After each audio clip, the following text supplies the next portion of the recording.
Shalom, shalom, bananzambe, banandi émission, mounene pour vaincre. Zamba pambola o pambate yo, obotama po olonga. Ozu opportunité na sona po kwa lelo. Ngumba mototo bondele longo. Seigneur, merci pour na liloba po kwa lelo. Liloba o yesu kita po na kokango na bomo ya moko na moko. Pe na rendre la pensée so captif, na se ya croix na yo. To bonde moto lobi. Amen. Amen, amen. Leko Bible à l'appui, Jésus-Christ est Seigneur. Romains chapitre 8, leko. Verset Nabiso 28. Nous savons du reste que toutes choses concourent au bien de ceux qui aiment Dieu et de ceux qui sont appelés selon les destins, selon son destin. Oh, balobi na de reste na kati ya makambo nyonso. Et Seigneur toyeba toutes choses concourent au bien de ceux qui aiment Dieu. Menga eloko esibinga makasi eza bisika batie point virgule balobi boye ceux qui sont appelés selon son destin. Les destins de qui? Nzambe oyo selon destin ya mokili oyo. Ndenge nzamba bongisaki makambo ya mokili oyo. Ezala bato babengama selon nzambe ndenge muta klasa bango. Bongo bato yango na yeko yebisa bango na pokwa lelo. Pe na tongo lelo ere nusu kolandela moma oyo ndeko. Na ngina informe oyo ndeko na ngai yo osalama na mokili pona batu te. Ozali muto nzambe asala na mokili pona destin ya nzambe. Nzambe abongisa makambo. Ayebi na nzela na yo nation na yo kozala sauvé.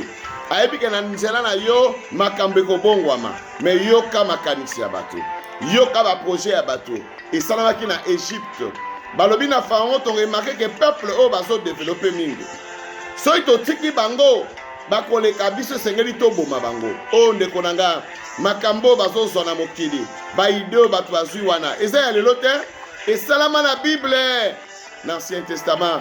Na Exode chapitre 1 de kotango komona ngo ma Bible lobi tango makambo nyonso zo salama e ana mwana moko abotamaki selon destin nzambe ye abengamaki poza la libérateur. Oh Jésus mwana azalaki protégé tango bazobo mabana nyonso mibali bazobotama ba protéger mwana oyo meloko elekeli nga lisusu mwana wana yo kola kana maboko ya bato balingai baboma ye nangina yebisa moto mona poko elonde kolanga kobanga eloko te kobanga avant moko te kotema liboso na yo kobanga te za likambo moko ezotema ezobouleverse makanisi na yo yo ozali appelé epa na nzambe yo obengama epa bato ya mokili te.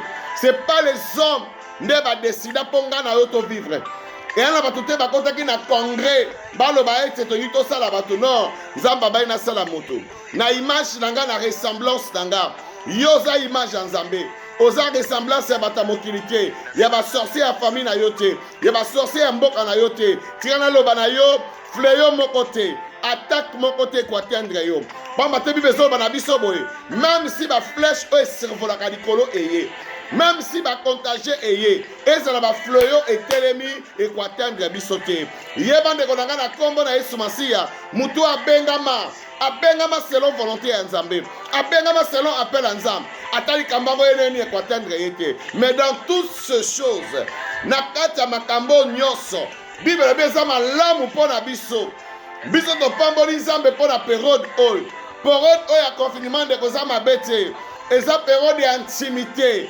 periode oyo nguya nyonso makambo basemence oyo tolonaki kati na bino liloba na nzambe oyo boyokaka chaque fois ebandi kosala misala nango etalisami sikoyo bakretien ya solo eske baza na bandako eske bozobondela eske bozoluka nzambe paske ndoto ya Pharaon nde yango esalami amonaki bangombe ya misuni ne ya kokauka me balobaki nini bazwaki yango baprotegeaki yango mpo na moma ya chasseresse bakauka te eske na moma oyo tovandi na bandako mobo nzambe na kati na yo elongo te eske na boma oyo eske opere de foi na yo te menga na kolinga ndeko na nga ozala bongo na bopikiliki mpo mate apres makambo wana nyonso koleka abotamaki libérateur komona ezalaki Moïse mpe aliberaki peuple Israël na kati ya captivité. Nga nazokwa ndeko na ngai après pandémie oyo tokozala libéré mpe na nsima nango makambo asikiri bana na vi na yo koloba eloko moko te mois février eleki boye mois mars eleki boye avril yango Seigneur nakota 2 mois mobimba yango nazwi eloko te nasimbi eloko te ndeko na nga bible elobi na biso boye nzambe alobi na koremplace bane nyonso badévore bible elobi baclaire bane oyo eza moi c'est-à-dire mpo moi bazongisa yango eza batierce Pour moi, ils ont des secondes de konanga. Yo retenu il loba on de konanga. Toutes choses au cours de ce qu'aime Dieu. Mais pour n'avoir oba bengama selon destin na yo. Yo oza destin ba tout de konanga. Ngumba moto to bondela. Seigneur na bonde pour na liboto zola nanga. Loba o ela tansoto na yo. E fungo la vie na bango. Basa la restaurer na kombo na Yesu Masia. To bonde moto lobi amen. Zamba pambola yo. Nana biso chaque minute. Lobby na tongo tout la culte d'adoration à partir à 10h en ligne. Nana biso na Yves Massoudou na Facebook. Nana biso le konanga. Zamba pambola yo. Ciao ciao. Bye.